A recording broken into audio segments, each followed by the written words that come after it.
Thank you so much for joining us.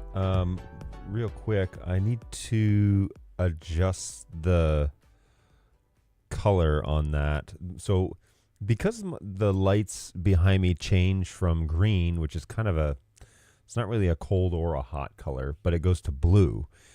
I've had to change the Kelvin rating on my white balance, and I'll explain more why I did that in a second. But I do need to adjust it real quick. So just give me a quick second here.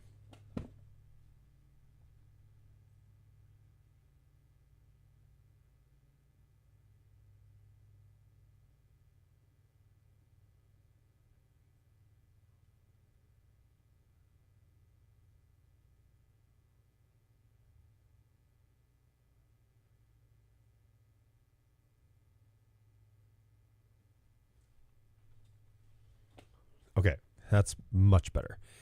Okay, so yeah, lots of stuff has been going on. Last weekend, I came out of retirement, is what I say, and I was helping my friend, whose daughter was getting married, run his tech stuff. So I was running sound, essentially, and everything went great. The wedding was really nice, and I don't typically do weddings, mostly because my general rule is you get one chance to do it, and if you screw it up, that's what you're known for, is screwing up the technology at the wedding. So I don't like necessarily doing those one-offs, just because, if it was like a sporting event, that'd be different, because it's kind of you kind of roll with it.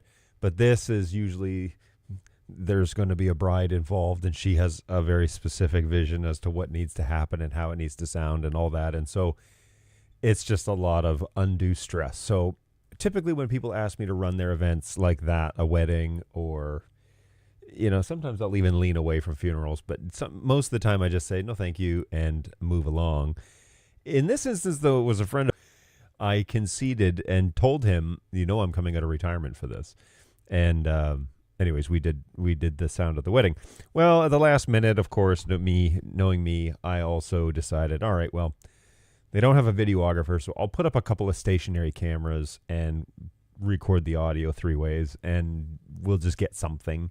And that way, when the day's over, it's going to be a big blur for the bride and groom anyways. So when the day's over, at least we'll have something that will help us rewatch it. Well, my video brain also took over and was like, well, this better be interesting to watch. It can't just be like camera in the back staring at nothing, like staring at the bridal party and the whole audience, and it all be jacked up. So anyways, I spent part spent a lot of time setting up cameras and audio stuff after we were ready with sound, which didn't go perfectly, but that's just me being critical of myself and the way that the process happened, which again is why I don't normally do weddings, just because it doesn't.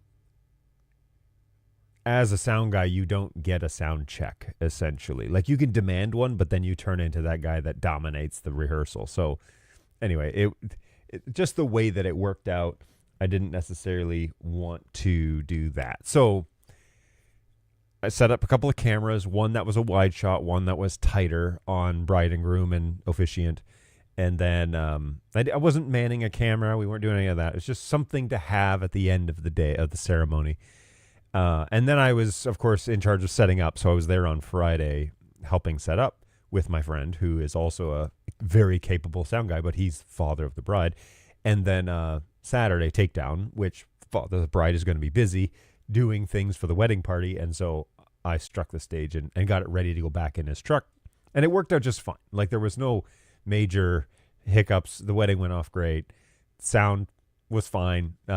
Wasn't my most shining moment, but that's a standard of a sound guy judging a sound guy and not necessarily a audience member just listening. It was fine for the audience. Okay. So all good. But anyway, so then the video element, of course, then you take a part of a day to edit the video down and make it something at least interesting to watch.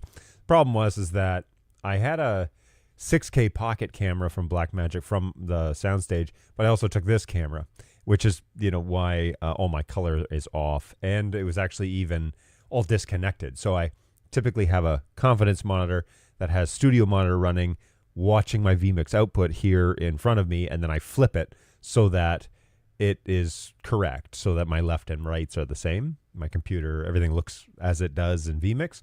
So all that to say, the vMix output is here on the screen. Again, everything's kind of back in order.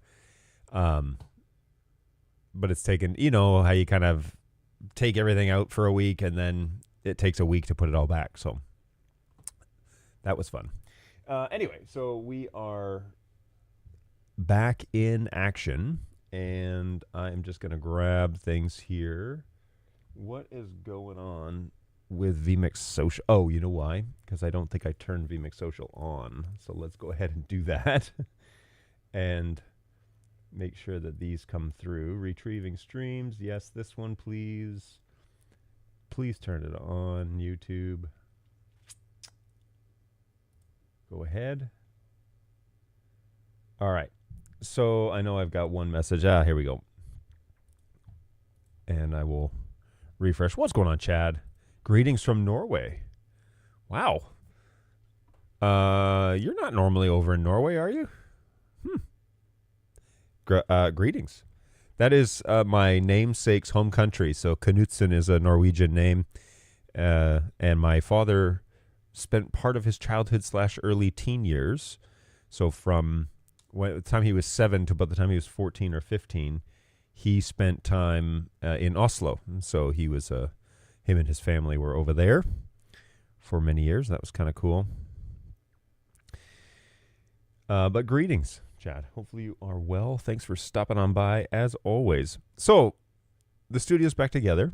The coloration seems to be back to what it was, which is good. And it was a little overexposed. I had to monkey with settings when I got to the wedding to try and match a 6K Blackmagic camera, which was difficult to do on a Canon, but not as hard as it would have been if I was using a Sony.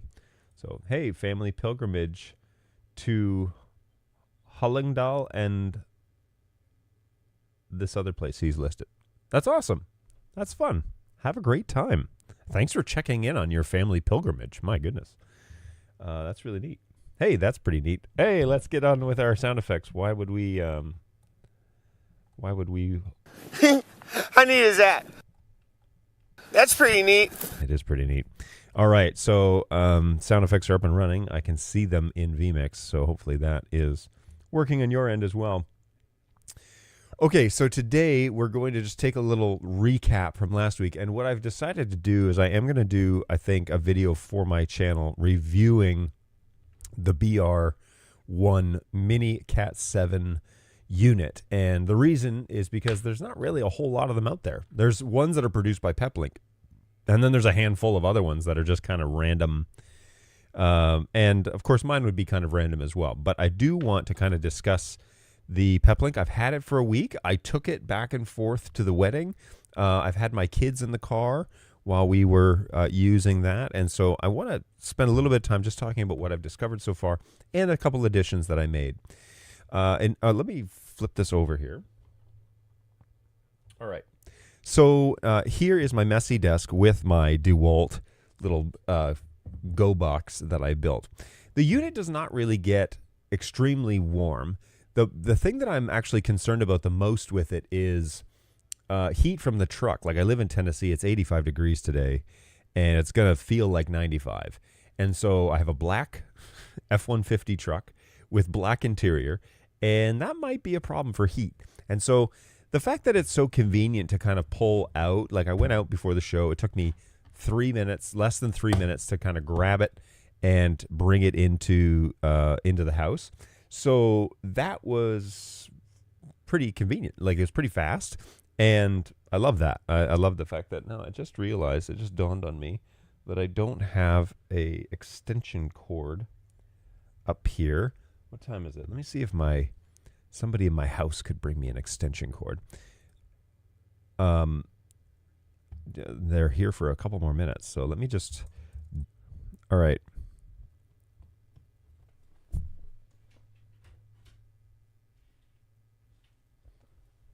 Something just happened here. This camera's on.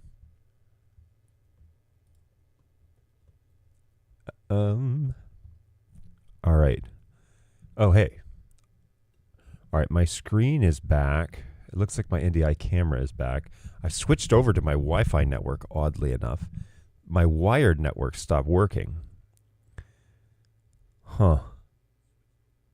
That's strange. I wonder what happened there. All I did was open remote Chrome remote, and that seemed to have caused a network problem. So I don't see, let me see, Stream Health on YouTube still claims that they've been getting streamed just fine. Okay, let's keep going here. I won't worry about power just yet. If we want to power it on, I'll go downstairs and get an extension cord. So the unit itself, I'm just a little bit worried actually just about the heat in the truck. I'm not really worried too much about anything else, because the unit itself, like, once the truck is up and running and the air conditioning's on, the unit runs a little warm but not hot, and so I'm not particularly nervous about that at all. One addition that I did make to this before we get into the box is I added a couple of, we'll say, watertight / dust-proof Ethernet ports on the side. And I talked about ordering these on the show last week and then installing them. I just used a little hole punch to do this, like a little drill, stepping drill punch to do this, and just went slow and just waited until they easily went through and could snugly be tied down. And that has worked really well. So now I've got a couple of these. These are on here actually pretty well because I'm not using them. But they're just little Ethernet ports. Whoops, this one's now crooked because I unscrewed it. But anyways, they're just little Ethernet ports that are on the side of the case. The top one is the WAN connection, external WAN, and the bottom one is a internal LAN connection. So if I need to connect a device to my network in my truck, I can just connect to that bottom one, and it will give me an IP address in the 192.168.50 range. So we'll put the cap back on that. Top one is WAN, which I suspect is the one that I will use the most often, because in the priority list for the connections, it is WAN, Wi-Fi, and then cellular. So cellular is third in the line. So if neither of the two things above it exist, then it will connect to the cellular network and try to start using, bringing down data over the cell network. So that's pretty neat. It's been fun to kind of figure that out on the online interface and see how that all works.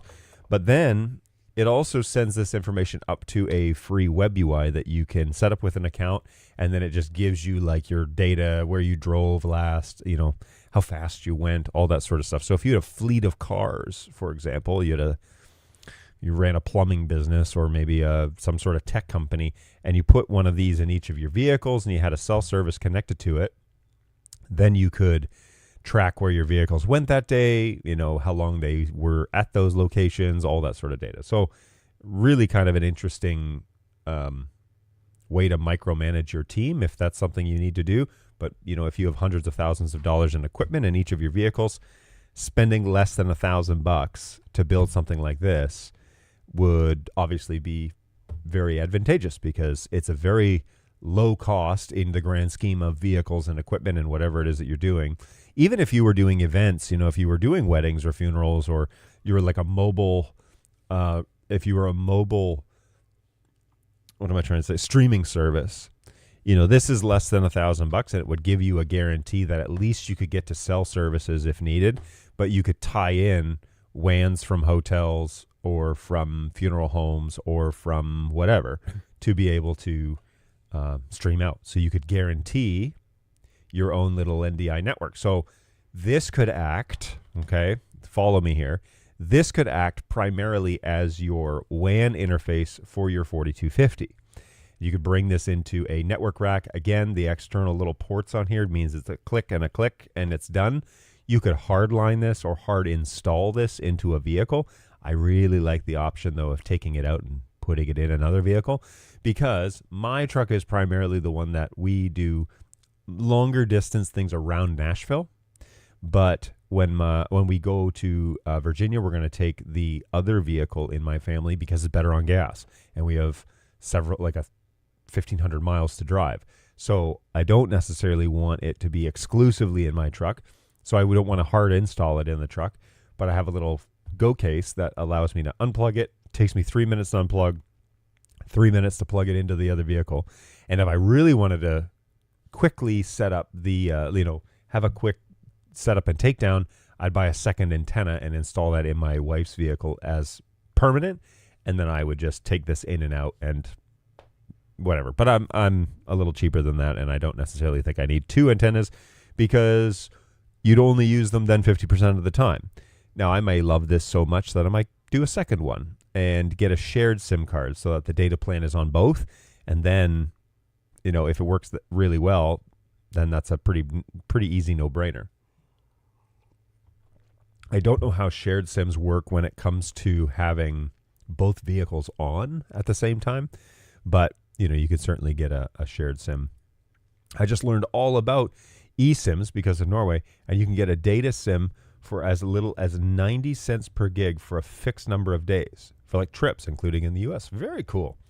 What provider does that? Is it provider specific? eSIMs are really neat because this unit has an eSIM in it, but I just chose to do a physical SIM because it was going to be a little bit easier from AT&T just to get a set number of data. It's a set charge every month. It's just like $20 or something like that, which is nothing compared to my phone bills. And so for $20, I get a SIM card. I get a dedicated set of data that has unlimited, but it caps kind of around 30 gigs, and then it throttles down. So we haven't used it. Like we've used, I think we've used like 10.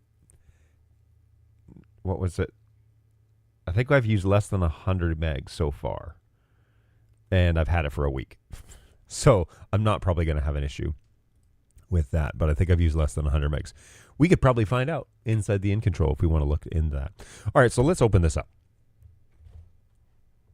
All right, so here is that kind of simple build. Sorry, it's a little dark. Everything's black, and so it's going to be a little bit tricky. I'll just move that into the frame.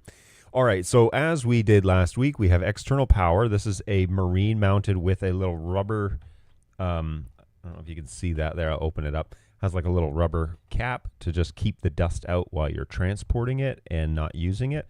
So if I bring it inside, I put the cap on. It also keeps liquid out, water, which is pretty important. It's not waterproof, but it is certainly better than an open socket. This is the actual BR unit. This is where the antenna is going to connect, and I have a little rubber grommet that goes through the wall here, and so you can see my finger going through the side. That's where the antenna cables have been for the past couple of weeks. Again, not waterproof, but it is certainly better than a big gaping hole in the side of the unit. And so BR is mounted here with some it's not concrete tape, it's hook and loop tape that we attached last week, and you can watch that video if you want to actually see me do that. But here is that actual BR unit. Works really well. This is the BR1 Mini Cat 7 model, which runs about $399 brand new. Then power, which is just, I've mounted an actual screw with a power, like a clip, to hold the power cable in place. And then this is just the standard DC, plug. It runs perfectly fine off of my truck power. I have 110 in my truck, which runs 400 watts, and so that's plenty for this. I have no issues. When I when I turn the truck on, the unit boots up. It takes about 2 minutes, and I'll talk about geofencing in a second, but it takes about 2 minutes to boot up, and then when I get far enough away from my house, the geofence enables the access point. So power is pretty standard. Here are those two cables. Okay, so yellow is WAN, red is LAN. So if I need to connect, for example, my 77 network here in my house, I could plug that into that top port right here, and that would act as then WAN, which would enable internet on my little 50 network here, which is what this is. Now 50 is the default for this unit, and I didn't change it. So, and I didn't bother. I just started assigning addresses in the DHCP reservation list, which this has. So even better for your NDI installs. If you don't want to do layer 3 on your 4250, you could do it here if you wanted. And that would then remember those MAC addresses and assign the same ones. What's nice about that is when my kids connect their devices to this unit, I can pretty much guarantee which device and which kid is connected because I know which IP addresses those are, but I don't have to go into their Nintendo Switches and set a static IP address because that would be dumb, right? We're all in agreement now that would be dumb. So I don't necessarily want to assign static IP addresses on each of my individual devices. I can just do it here, and it's super simple to do that inside the actual web UI for this unit. A couple other things that you probably noticed is there are these weird things that are Velcroed down to my case. These are the antennas for this unit. So if I am going to take this unit into a hotel or something, we're going to spend a night at a hotel, I can have the antennas for this unit that came with it. They're just Velcroed into this case, and then when I want them, I just lift them off of the Velcro and attach them to the unit. And then I have small antennas inside the hotel. So maybe the hotel internet isn't so great, or it's giving me problems. The kids want to get on their devices. I need to make a phone call. I need to do some work. I can just attach these and get back onto the cellular network without any real issue. So it's very convenient to have those. I just use some standard 3M like hook and loop tape to do that, and they just stay in there nice and secure while the device rolls around in the truck. So super easy, nice clean install, and it's very convenient. Under the hood is all webbing, but there is a number of companies like Saley, Bytesim, and Aerolo. I paid $450 for 10 days in Norway. Very cool. As I was researching this little product, much of this company's wheelhouse is marina stuff. And so installing these in boats or RVs, when you're out on the water and you need to connect to a GPS, this has a GPS in it. Okay, so that's part of the reason why I can get maps that then allow me to show where I've driven, how fast I went, all of that stuff, because it has a built-in GPS.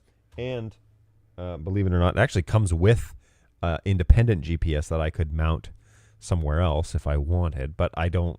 I actually can't even find another use for it. I kind of want to, but I can't really find another use for that GPS that has that little RP connection on it. So I would love to, but I don't really know what else to do with that GPS right now. Time will tell that maybe I'll come along with something. So then we can, let's go back here real quick. So what I love about this little DeWalt case is that it clips on super easy. This is a part of a series that if you had more DeWalt cases, they stack and then this thing locks. So you could lock them together and create a single stack.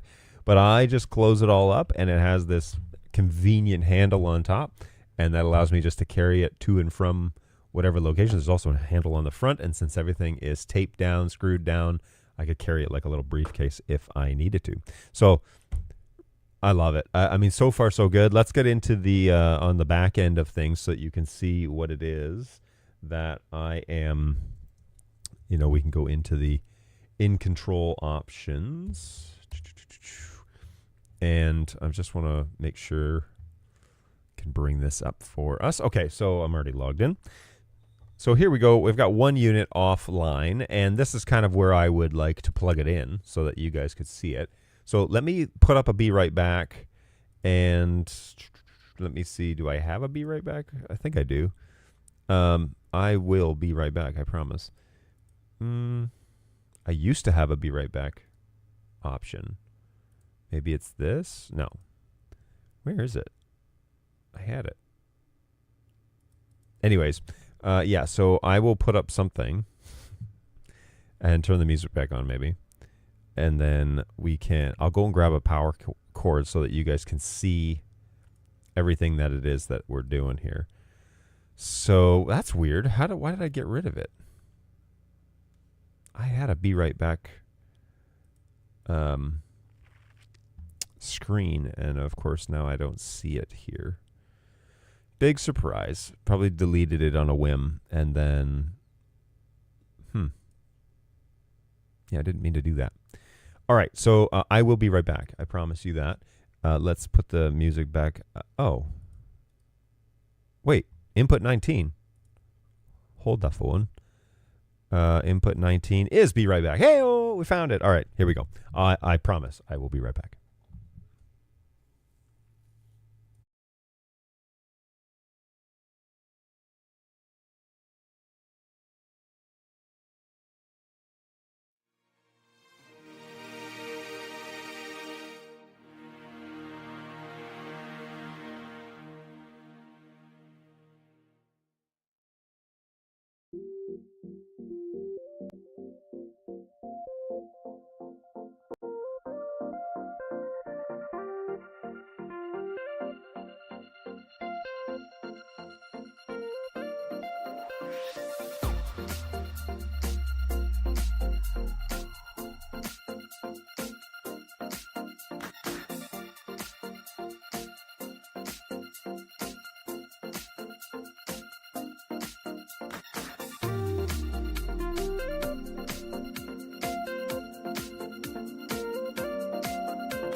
Okay.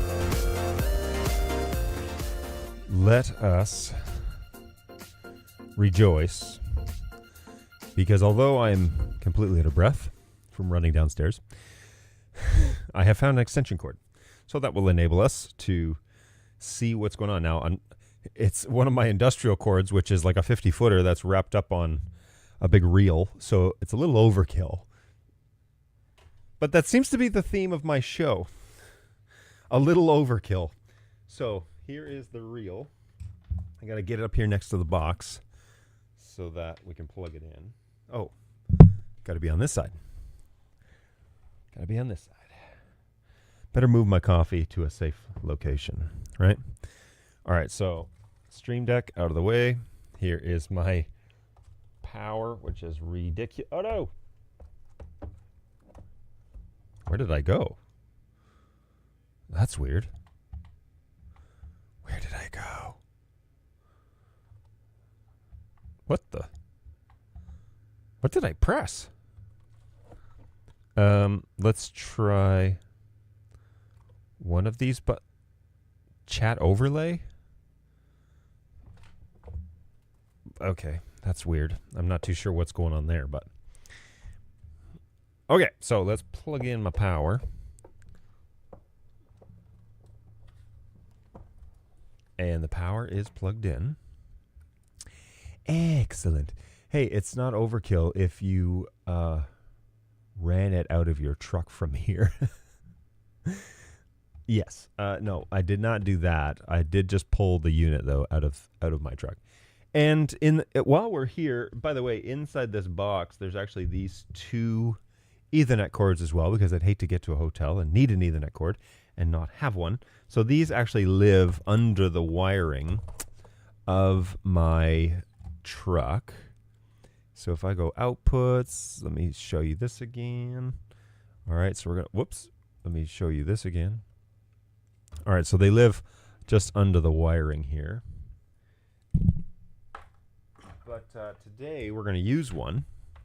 I'm going to make sure these cables work because I'm going to connect the WAN in my house to the WAN port and make sure that works, which actually hasn't been tested.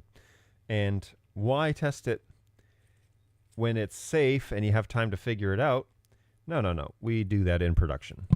There's a lesson that you should not learn from me. So we're going to take this and plug this into my switch,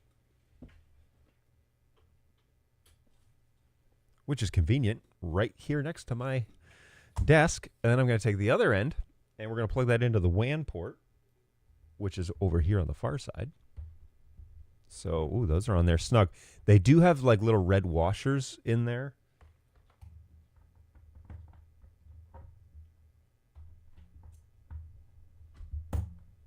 Boom. All right, so now WAN port is plugged in. Power is plugged in. You can see my power cable here. Up and running, has a green light, which this is actually an old cable from my dad who gave it to me when he moved out of his house and into a condo and was like, I'm not going to need all these extension cords. So I took it and I've had it for about 10 years. And then this year I plugged it in and found out, wow, this is super dangerous because it's old and the ends are not good. And so I replaced the ends with these ones that I got from a hardware store, which light up green when they're plugged in, which is convenient to know if you've got power or not. I then also put it on this reel, and so that has helped for sure. All right, so now I'm going to refresh this web UI, and I have one unit that is online, so that's good. That means we are working. All right, so one unit online. Let's go ahead and click on that unit. Unfortunately, it has like a big screen on a map. It shows exactly where I am. I wish there was a way to kind of not show that at all times. What I can do is probably zoom all the way out, and then you know I'm in Tennessee, but not quite. All right, so let's go over to my screen right here and show you how this is working. So we are connected via WAN, which is priority 1. You can see that I have a 77.54 address on this screen. And the reason why is I don't want the cellular data to obviously get chewed up while I'm here in the house. I'd rather have the fast internet, which is provided by Starlink right here, coming into my box, and then I'm able to get that information over to into the unit, which provides internet. And I've whitelisted this product inside of my home network, so every time I connect, it will find it for me. Now, you may have realized that when I shut the box, I did not connect any of the antenna. Here's something that I found out today, actually, about the ports on this BR Mini. I'm going to move my keyboard off the desk. About this BR Mini is the little like screws that are here on the antenna, actual jacks, they come pretty loose. And I don't know if they were loose last week when I installed it or if they have rattled themselves loose. They almost need like a little Loctite or something like that where I could basically lock them in place, but you're not going to use Loctite on these. These are the Wi-Fi antennas, if I recall. Let me check the other ones. One of them says, oh, this is the Wi-Fi antenna. So one of them says, Wi-Fi. The outer case of the antenna actually spins. And so I do want to install the Wi-Fi ones because we're trying to receive Wi-Fi right now. So when I attach these antennas to the unit, we should start getting Wi-Fi here in the box. So I'm going to go ahead and attach both of these and just see how that goes. Keep watching the screen. It's scanning for Wi-Fi. And then I'm going to spin this around.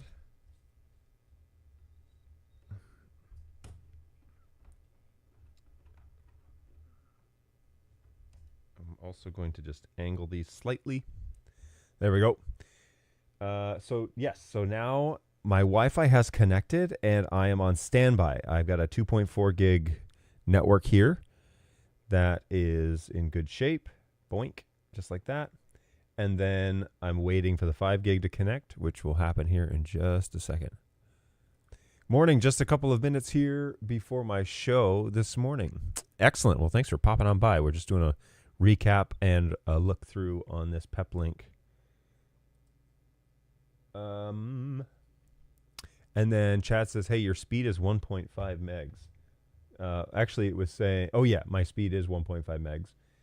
This is, I'll have to look into this because I'm also not, I don't have my cellular antennas plugged in, which are these ones. So we could definitely do that. I can actually show you this happening.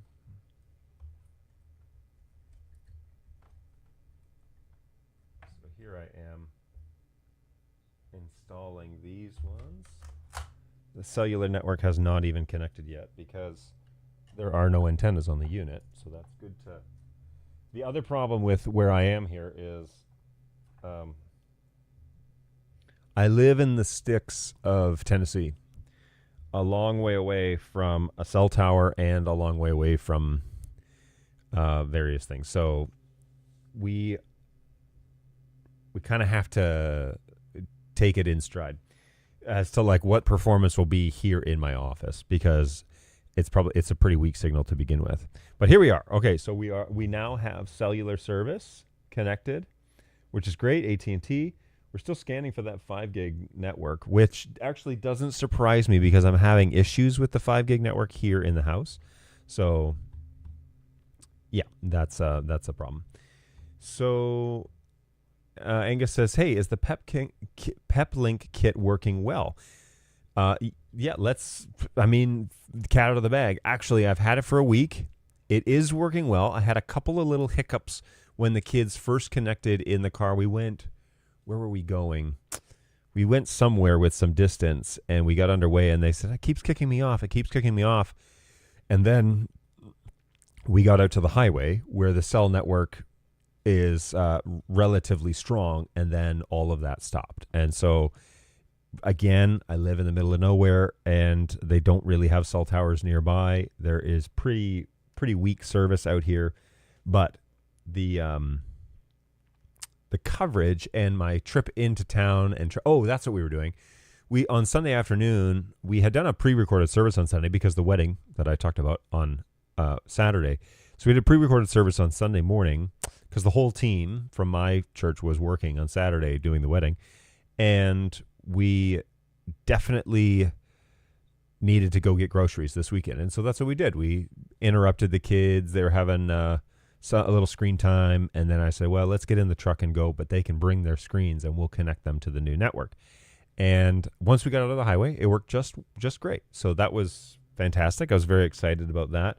Didn't have too many issues with them trying to, to connect once we got onto the highway. So I am enjoying the new kit substantially. It is working pretty well.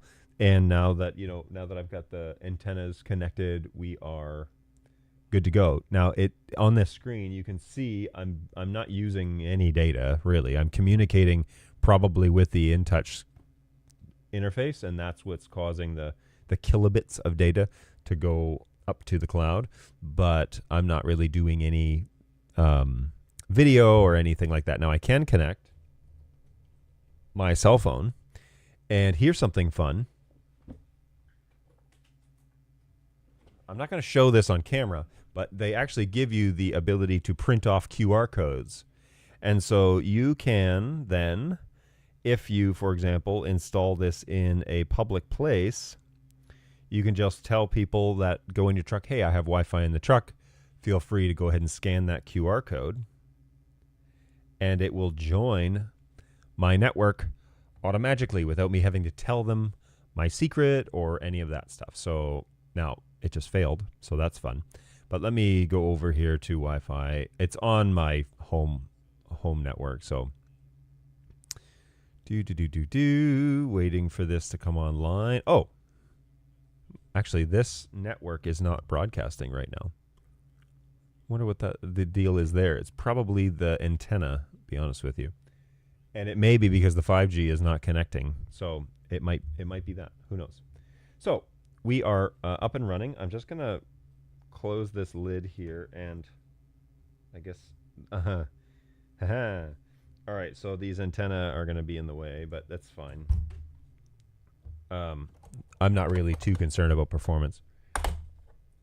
So whoopsie daisy. All right, let's go back and just look at the beautiful state of Tennessee. Now, I will actually, let me set this up so that you guys can see something relatively interesting. Why, vMix? Okay. So we can, on this software, actually,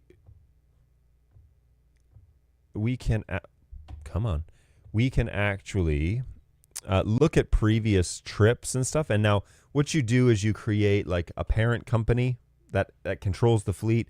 And then you can even create a sub-parent company. The way that I did that, unfortunately, is what was that?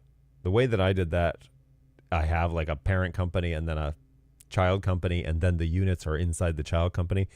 My fleet is not going to get that big. I might max out at 2 if I get like just money I don't know what to do with in life. I might get 2. So there's that. But you go into your parent company, and then you click on your organization, and then you click on the specific unit that you want, and then that will bring up this information here. I haven't really had the ability to get into this thing since I moved out in the truck, which would have been Thursday of last week, because the web UI kind of needs to be connected locally in order. Like, you need to really have the ability to plug it in at the desk and kind of work with it and set up all the options before you deploy it into the vehicle. Once it's deployed, the tools to kind of edit things and change things aren't quite as easy to get a hold of. So I have found, now it might be wrong, completely wrong. I might be just making stuff up here, but it seems to me like it's not, it's not super easy to edit the units once they are deployed in the vehicles that you're using them in. The Wi-Fi switch at the top of the in control is set to off. Yes, it was. I did notice that. So let's go back and okay, overview. Mobile units. I know you guys aren't watching this right now. Ford mobile units, and it is switched to off. I'm not too sure why that was switched to off, but Again, it may be because oh, you know why it switched to off? Geofencing. That's why. So it was off because I have a rule that when we get onto my road, it shuts the access point off. And when we leave my road and we get on the road, it turns it back on. Now, I did that on purpose, and I'll tell you why in just a second. I want to actually get on the network, and I just want to see some data going through it. And if I stream my actual stream, we should be able to see that. So let me go camera. Let me join it again here. Camera. Go ahead. So I'm going to use my QR code option. Join my mobile network. Put that away. All right. And now it is attempting to join. So you're right. Thank you. Still attempting to join. Now, it might be because that rule is in place. Hey, I'm on. Okay, cool. So we are back in action. Now I'm going to start streaming my show, which is data that should be coming through. I am on that mobile network. Let me go over to clients, and maybe we can see some information on that I can share with you. So yes, I have an iPhone. It is connected fairly well, 50.2, which is actually the address that I gave it. And here we go. We can get even some more data here based on the days that I was connected. Today is the 5th. I've used 100 megs over the past couple of days, but to be honest with you, much of that would have been last week's show. Where is my cursor here? Okay, come on now. It's probably because I'm using this toolkit to move around. So let's see, 31st, yes, would have been Friday and Saturday. Oh, okay. So on Friday and Saturday, those are the days that I was driving out to the wedding, which I can also share, I guess, with you. Let me see what. That's cool. So it actually breaks it down by hour. I mean, that's pretty neat. That's the way that works. I want to see the historical history of event logs. Maybe we can look at device details and actually look up event logs here. Oh, come on now. Okay, so here is the event log for this vehicle and the places that I went. So, and it shows basically every single, like, okay, devices online, devices offline, time synchronization successful, failed, devices off, access points suspended by in control. That's when I entered into the geofence.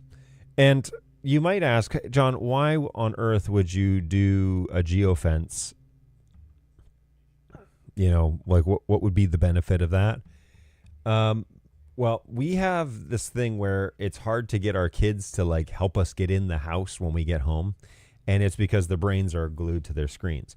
And so if I kill the internet about 2 minutes before we get to the house, that gives them time to finish up what they're doing and shut down their devices, put them away, and then they can help us get in the house. And, you know, typically we use the devices when we're on long trips, or, you know, it's going to be, we're going to wait for our groceries or whatever. It gives them something to do. They're not on them all the time in the truck, but in this instance, the internet will turn off when we get close to home, and then we can have them put them away.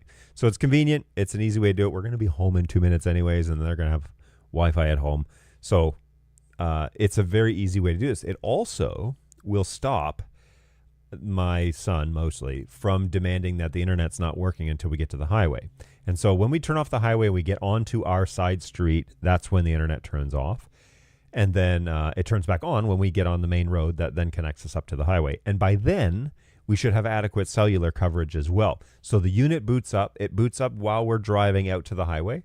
And then by the time we get to the highway, it's ready to just flip the switch on the SSID, and we're good to go. So there's no waiting. There's no question about when it should be ready. When we get on the highway, there should be internet. So that's how that works. And it's just a way for us to mitigate any sort of it's not working type of mentality. So parenting 101. All right, so it says here though, hey, your speed is 1.5 your speed is 1.5 miles per hour. Okay, sorry. So yes, so it thought that we were moving. It's literally sitting here on the desk and it's trying to track it via GPS. And so the GPS is not connected, so it doesn't know that I'm not moving about. When I looked at the tracking map from last week when we were designing this and plugging it all in for the first time, it had me like moving all over my property in like all these different lines. Like the vehicle was like all over the place. And so obviously if you're sitting still, it may not have a pinpoint GPS on you. But I have found that it is very accurate when we are driving around. And so if I go, let me see if I can find reports, device reports perhaps.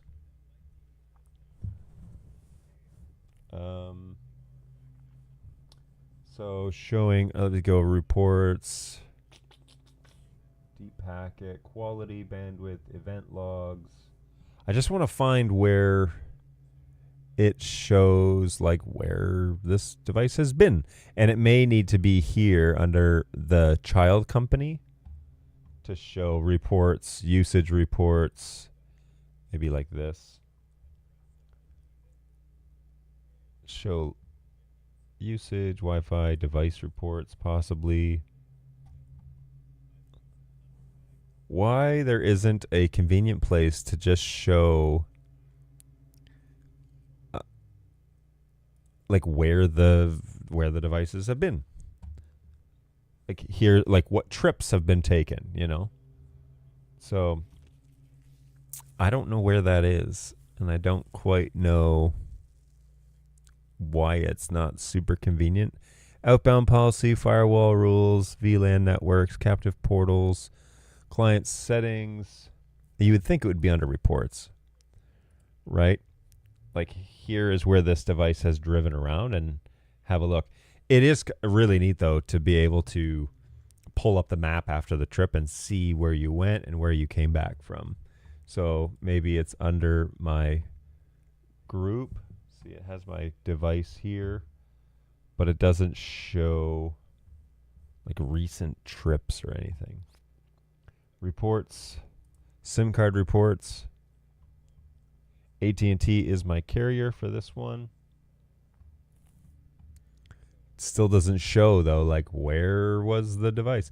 Here's that eSIM pooled plan where this is kind of what Chad, this is I think what would work with you is if you had multiples of these units, you could put the eSIM into this interface and then you could split it between units. Because if you have multiple vehicles but you're only driving one at a time or something like that, you can attach an eSIM account to multiples. But anyways, I think I might be wrong.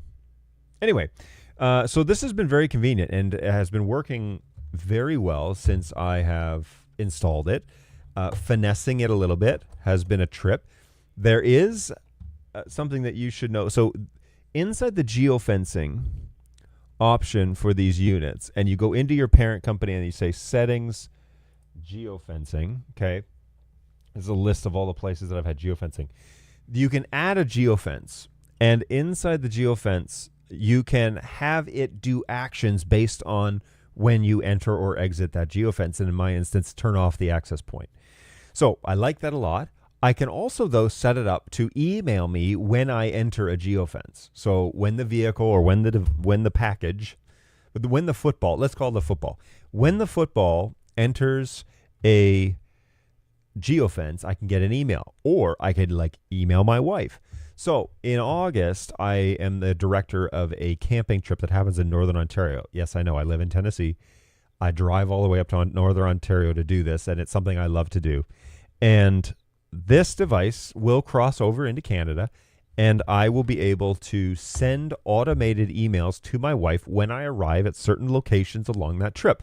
There are certain places, for example, that I park at, we eat lunch at, I pick up people at, I go through Brampton, I go through Waterloo, I go through Kitchener, I drive through North Bay. And then we can even geolocate the location where the trucks park before we portage, which is a French word meaning to carry all your crap into camp. We have a place where we park. Well, I can geofence that area. So now this unit will register that it has entered that geofence and will send my wife an email saying the Ford truck has entered the geofence, meaning we made it. We made it to camp.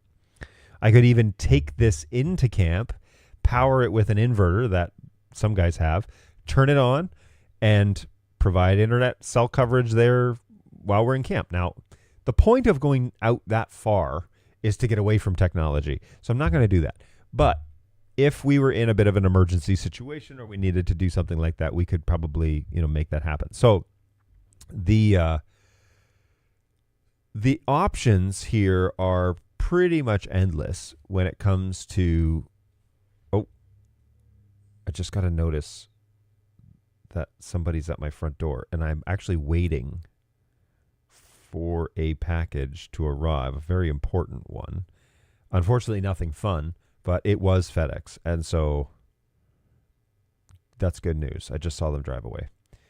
Hopefully they delivered it and didn't take it with them after I didn't answer the front door, because that would be a problem. Okay, but anyways, what's great about this is that you can set it up if there are locations that your vehicle should be.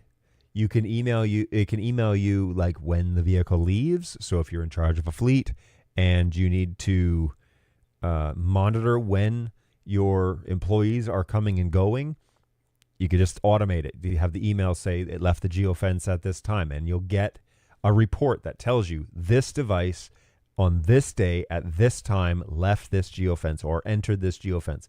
And that's pretty cool. I mean, again, it's micromanagement. It's not the best way, but if you have hundreds of thousands of dollars in equipment that are tied up in vehicles, this is a good way to keep an eye on that.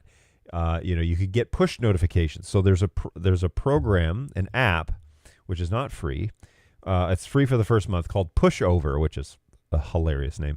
It's called Pushover, and what that is it's a notification app that has a secure encrypted key that you can integrate with InControl, and then it will push you a notification when the device comes and goes.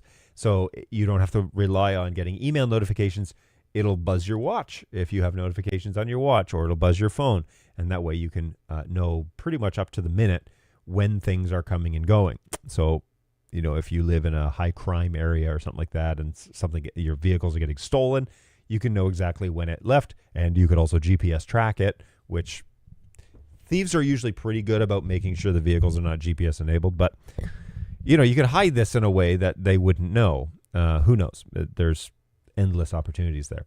But these little boxes are pretty simple to put together. Now, if it's over your head, but you still want one, I'll put it out there. I'm willing to make them. And so if you like the way that I did this, I'm happy to make these again.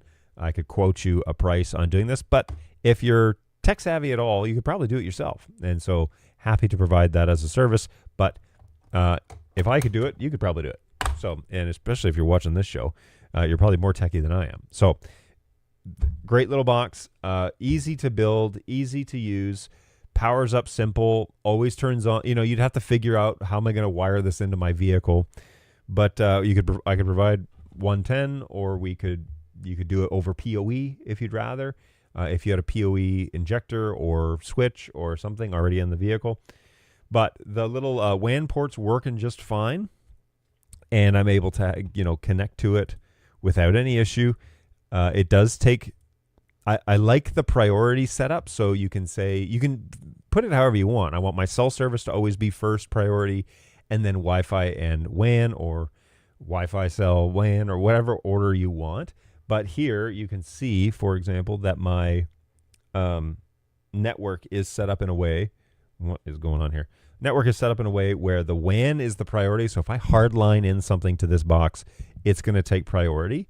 And then the Wi-Fi, if I'm connected to my home Wi-Fi, or if I go into the web interface and connect to a different Wi-Fi, so like a hotel wireless, then that will take priority over cellular. Cellular is kind of the last resort, but that is the one that we're going to use when we're on the road because we don't have Wi-Fi and we don't have WAN. So that is the way that that works, and it goes down in those priorities. But as soon as I plug in a WAN, the cellular goes to standby, which is awesome because I think that that's a great feature. So I really like that function.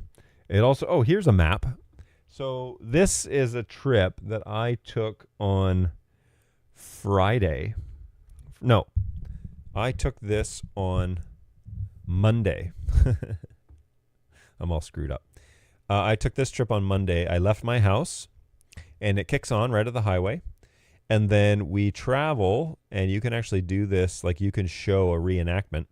But then we travel into Franklin, and then I had to go to UPS and Publix, which is a grocery store. So here we are driving around down the road, and you can see it starts drawing the line. The trip was between 12:20 p.m. and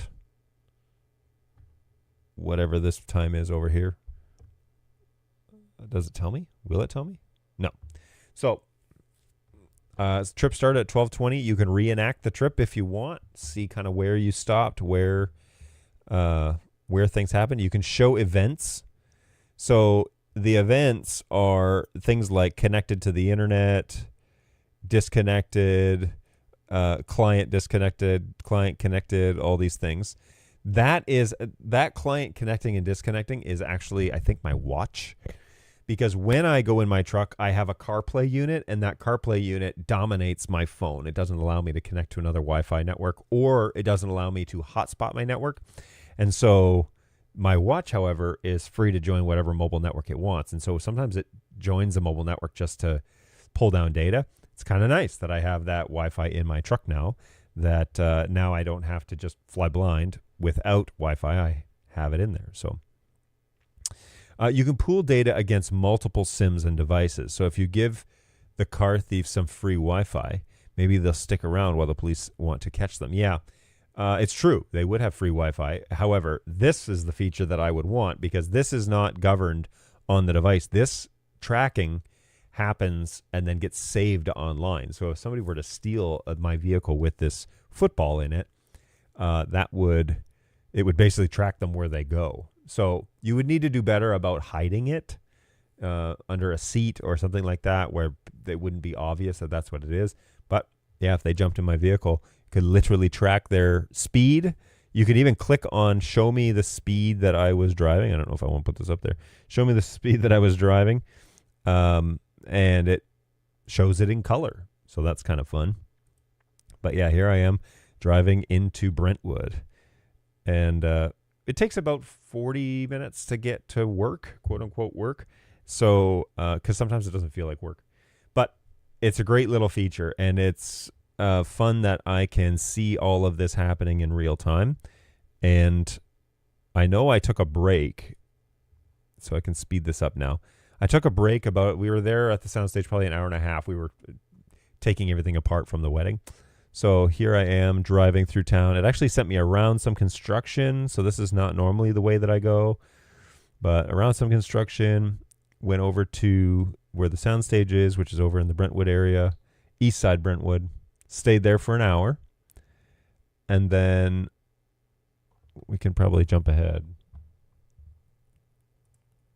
Oh, it's not going to let me. Anyway, so this is kind of cool. You know, it gives you more data than you would normally have, and I am one of those guys that likes to analyze data and see how things progressed. So when we take our trip, because I'll be going to Virginia, but also be going to Ontario in August, we will definitely have have lots of data and Wi-Fi, which is really what the point was. So there we go. There it is, everybody. The so far so good. Works really well. Once you get onto major highways, you can't be where there is no coverage, or else it's not going to work for you. But it does work really well, and I've been quite happy with its performance so far. It's better than what I had, but it is sufficient in terms of streaming to devices, using your laptop in the car, getting work done, having your own network so that your kids don't have to join sketchy public networks.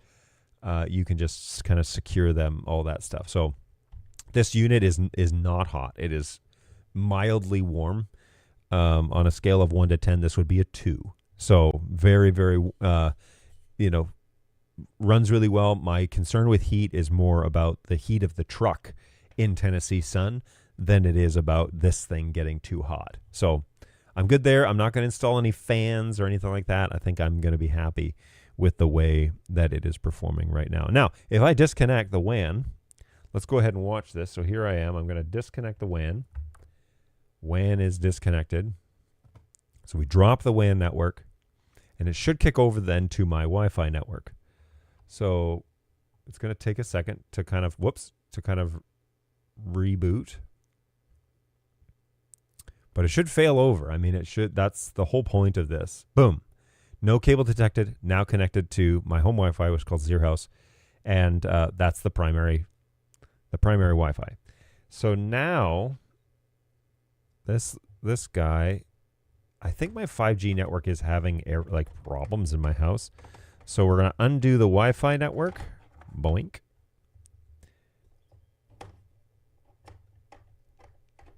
And I'm just going to pull those antenna off of this here. Boom. Okay, so Wi-Fi antennas are now off, and the cell antennas are still on. Now it's still connected. I don't think there are internal antennas inside the BR1. I could be wrong, but I'm expecting that to fail next, and for us to drop the Wi-Fi network and solely go onto cellular. You can see my cell coverage is really low. Boom.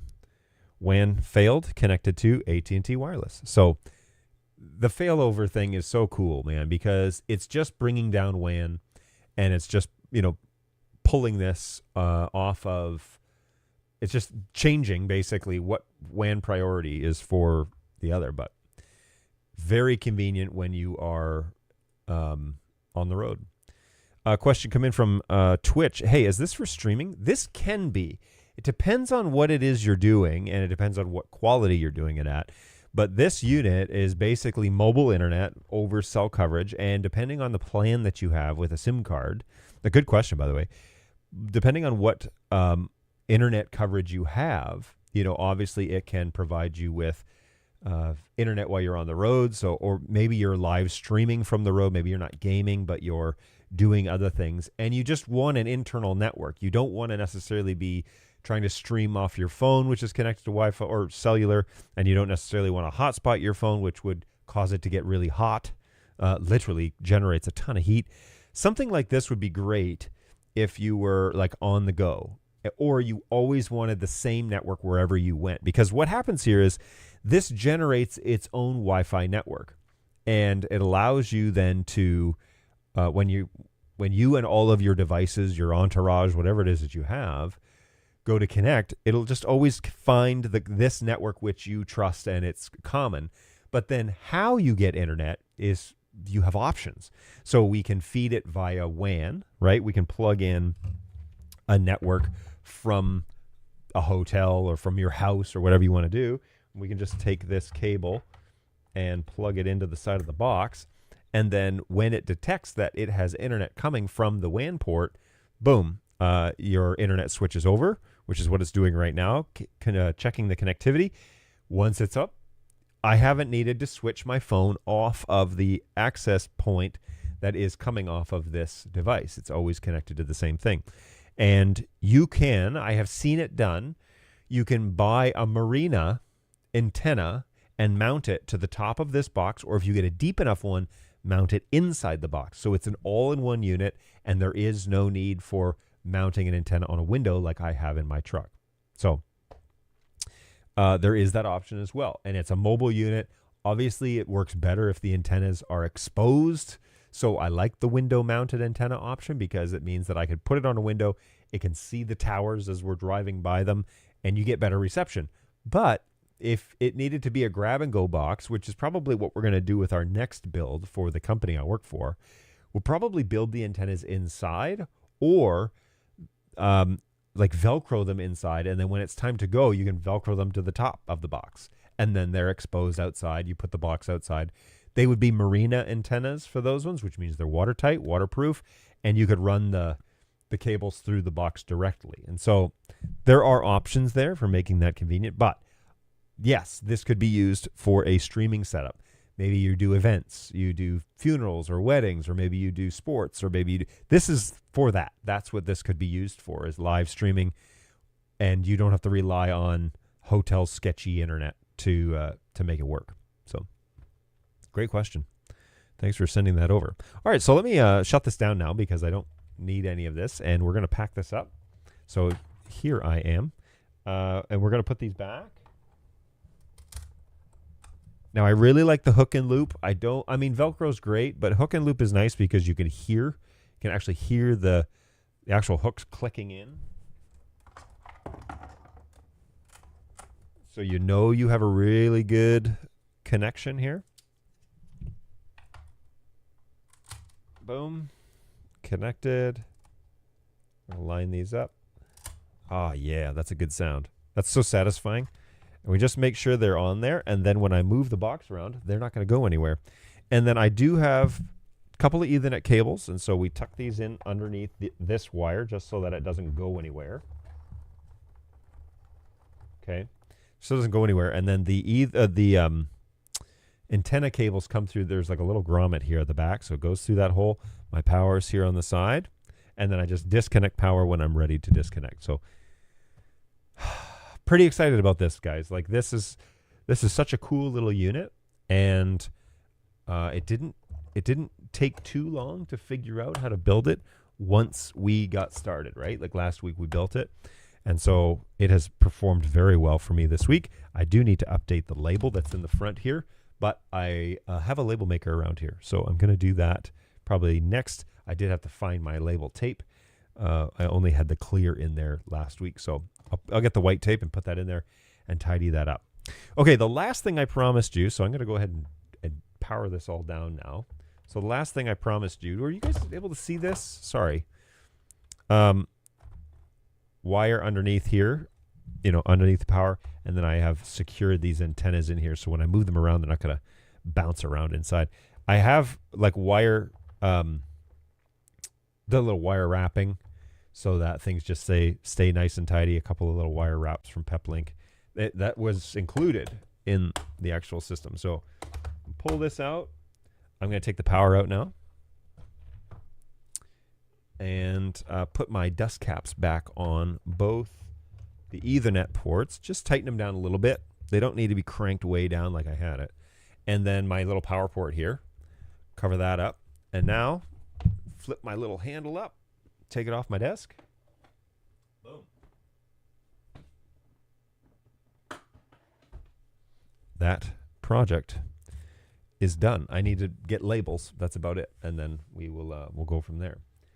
All right. So the last thing I want to just share with you is a little drama that's been happening in my life. Next week, as you may remember, I am not planning on doing a show because I plan to be on the Toronto Islands, which I can happily share that with you. Plan to be in Toronto, my home country, in my hometown. My hometown technically is Brampton, if you're familiar with the Ontario landscape. But next week, we will be in the metropolis of Brampton, which is this. And there's a couple of places that I typically stay at. One is my folks' house. I don't remember what's the other one. Anyways, we'll find that out later. But I plan to be in Brampton next week. We're going to fly there on Tuesday morning. We probably won't come back until Saturday. On next Thursday, during next week's show time, I will be on the Toronto Islands with my family, and we're taking the kids over to Centerville, or Center Island, which is literally the Center Island. Centerville, not Ohio. Centerville Amusement Park, which is here. And it's just a little child's amusement park, a lot of fun. All the rides are for children, and so we take them there, and they have a great time. Looking forward to the log ride and the scrambler and a few other things. So, great little place if you're ever in Toronto with kids. It's very age appropriate. There are no major roller coasters. There's no major things that are going to scare them to bits. It's mostly just for kids under, I don't know, 12, or if you scared easily as a child like I did, it's great into your 20s. So we're going to be there on next Thursday. You get to take a little ferry over. We are going to take the GO train in. It's going to be a whole day. It'll be really great. But I am planning on headed to Toronto. Well, a couple of weeks ago, I was talking with my family, and they were like, everybody got all your documents, everything you need? I said, yep, we've got passports for us and birth certificates for kids and whatever. And my brother said, I think actually you need a passport for kids now. And I was like, no, I've crossed the border hundreds of times with my children. I've never needed a passport for them. So I Google it, of course. And what comes up is by land and sea, a birth certificate is fine. By air, you have to have a passport. Updated in May of 2025. Cool. So how do you get a passport from the American government with 2 weeks to go? Well, you pay dearly through the nose, and you also hope and pray with all your might that it arrives in time. So we went out that evening, so this is not last Sunday, but the Sunday before, and had photos taken of the children, which was a chore and a half because my son is not interested in cooperating for picture day, and lots of stories there. But anyway, so we got a couple photos that ended up being, we think, acceptable.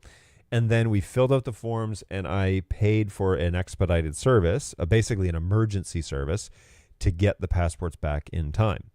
So spent lots of time on the phone, and then the chore became to find. So when you apply for a new passport in the United States, you have to go and have what's called an application interview. And there are multiple places around the country that will do this, mostly USPS locations. However, they are by appointment only for the most part, and most of them are booked out 2 or 3 months. And so we were going around in the end of May trying to find an appointment that we could get like now. And everybody was telling us, oh, our next appointment is the 3rd week of July. So that wasn't going to work. So we found a USPS store out in Smyrna, Tennessee, which is about 45 minutes from my house.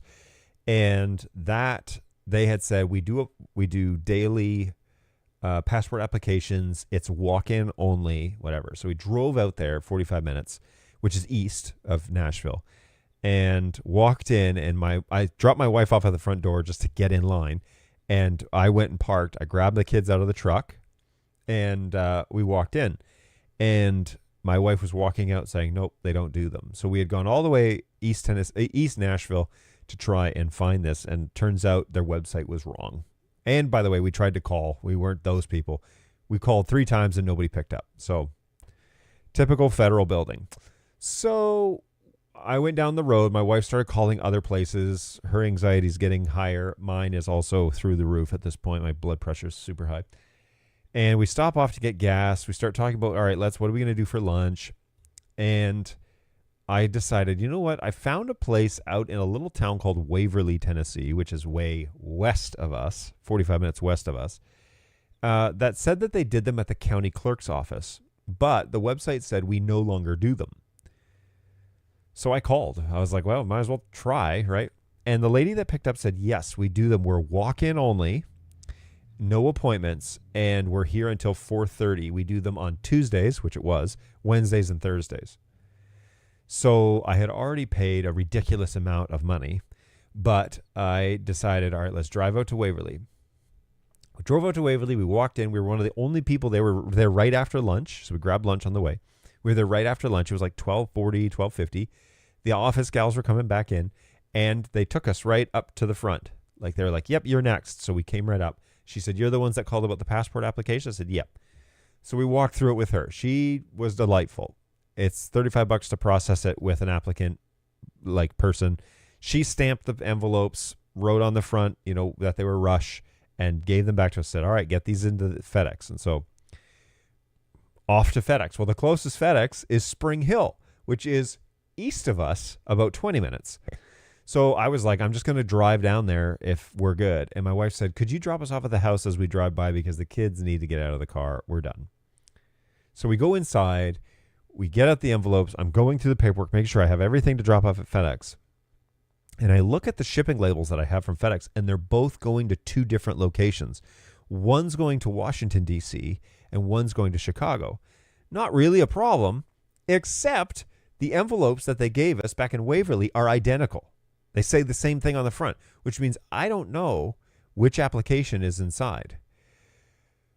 So I call the office in Waverly and say, is there any way for us to know which is which? And they said, the lady that did it for you has already gone home. The only way to really tell is for you to come back and for us to open one, read the documents, and then reseal them and stamp them and put on the envelope which one is which. So 45 minutes later, I'm headed back to Waverly. I'm headed back for a 45-minute drive to Waverly, and then a direct drive back to Spring Hill, which is about an hour away at this, like an hour and 10 minutes away from us, from Waverly. So I spent all day Tuesday, a week ago, before this build, driving around everywhere, trying to get this stuff done. And I walked in. It was 5:45 at the point where I got to FedEx, and the guy said, they won't go out until tomorrow. I said, that's fine. My deadline is they have to go out tomorrow. So I dropped them off with him, and then evidently they went to Columbia, which is south of Spring Hill, to a sorting facility. So they were on the vehicle the next morning, headed to wherever they needed to go. So I shipped them through FedEx, which has a Rush My Passport option. And I believe that's what Chad was mentioning here. Hey, you could always ship your kids via... Oh, I could ship the kids via FedEx? I don't know if their grandmother would approve of that. But anyways, so I went to FedEx in Spring Hill, shipped the documents, and then they were kind of out of my hands. Well, a FedEx vehicle just drove away from the front of my house while we were on the show, and that is the first of two passports. The other one, so the one that went to Chicago got processed right away, and I think that's my daughter's.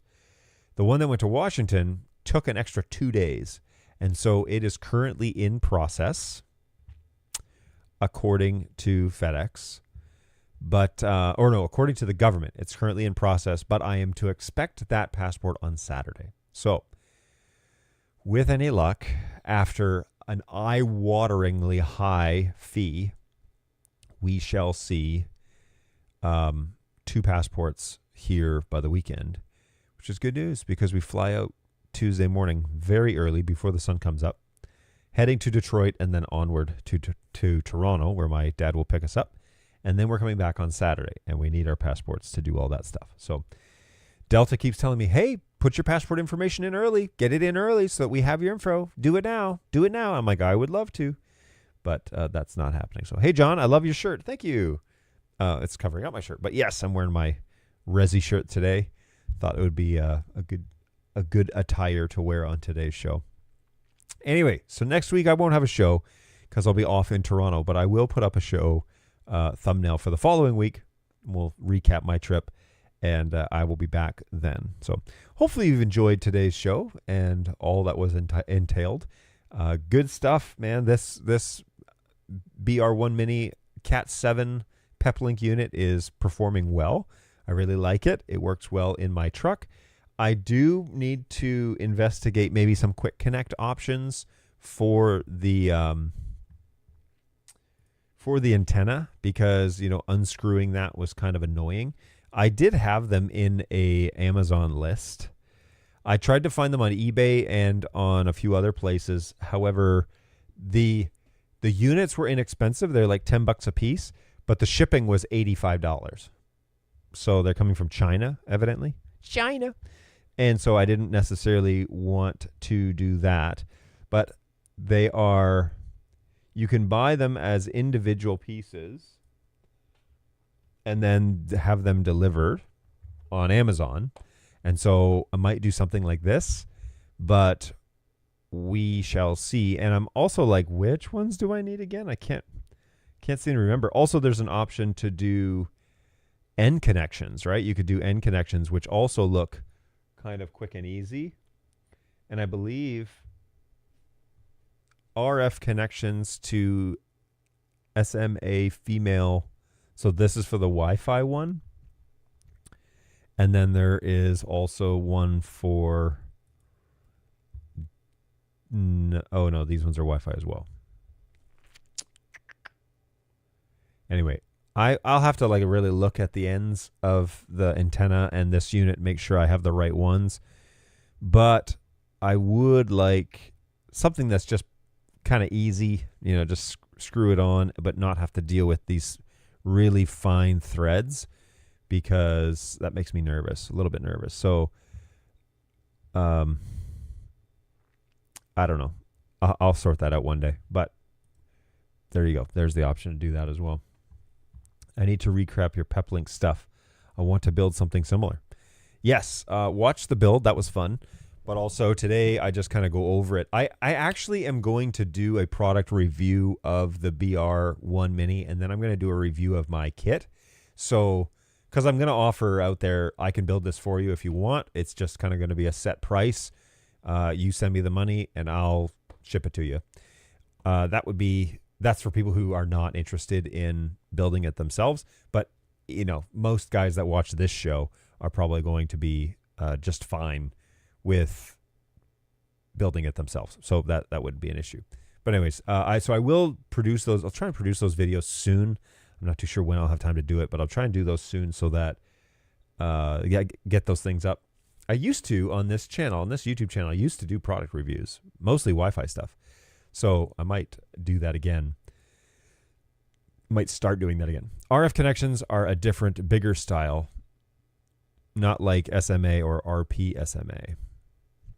Okay, so that's what this is, right? RF. So let me get rid of that. SMA to QMA is what I think we're looking for, right? So these guys. This is actually just one piece. It shows two, which is very confusing, but it's just one piece. So I just need to count up how many I need and probably bite the bullet and get them. But I am a little confused because, so you screw the end on here. What goes on this end? Does this just go over? Oh, that just goes over the antenna. It just slides over it. Won't that damage them though? I don't know. It'd probably be fine. And then so they're all threaded. So I would need at least, I think I have 2 RPs. And then, or is it these? Yeah, QMA. So I would need these as well, right? Because these are the things that it slides over. So these ones are, yeah, you would need both, right? So you screw this onto the antenna, making it a quick connect. But then do you need these on the other side on the BR1 Mini so that you can just snap them together and it bites on this end, right? So SMA, and then I don't know. I'll have to, are all of the adapters here like this? See that? So you would have, what unit is this? This is the RP SMM male to QMA female. So you would screw this on the BR. That end screws on the PEPLINK, making it quick too. Okay, that's what I thought. So per connection, it's going to be $30, and there are 5. So that's a little pricey, but you know, if I get so annoyed with it that I can't stand it, then I'll definitely do that. Good stuff. All right, I think that's pretty much it. I appreciate you guys coming along for the ride. My family had some doctor's appointments today, so they pieced out right as we were getting going. But yeah, onward and upward. I really love this little kit. I will do a couple of reviews of the products that I'm using, the antenna and the actual BR1 Mini. Just talking about how quick it was to get it kind of up and going and any issues that I ran into, but also the build itself. Yes, a pair of number 2 and number 3 for Wi-Fi. There you go. Okay. All right. Well, good to know. Thank you. Thank you for clarifying that. But yeah, let's plan to meet again in 2 weeks. Hopefully, you have a good couple of weeks, and I will do a little recap on Toronto, but also kind of what we're looking forward to. That next week that I'm here, I'll actually have company in the house, but that's okay. I can definitely still do the show. So it'll be busy here at the house, but then the following week, then we head to Virginia. So I'll actually have another week where I'm not streaming. So here comes summer. It's going to be busy. It's going to be warm, and we're going to have a great time. So yeah, hopefully you're along for the ride. Looking forward to it as well. And I will catch you guys next week right here for another, or not next week. I'll catch you guys in 2 weeks right here for another round of whatever this show is. And be looking for some video updates. Maybe I'll post a video next week, one of my reviews, during this time slot. And then that would be a good way to at least have some activity going on the channel. So maybe I'll plan on that. But be well. Take care of yourselves. Thank you so much for coming along. Thanks for always, of course, contributing in the chat. Jeremy, Chad, and none other than Angus, and everybody else that was hanging around in the wings. Always appreciate that. And we will see you guys in a couple of weeks, right back here on YouTube. Thanks for being awesome, and we'll check in with you guys a little later. Wish me luck. Hope my passports arrive. Cheers, guys. Bye.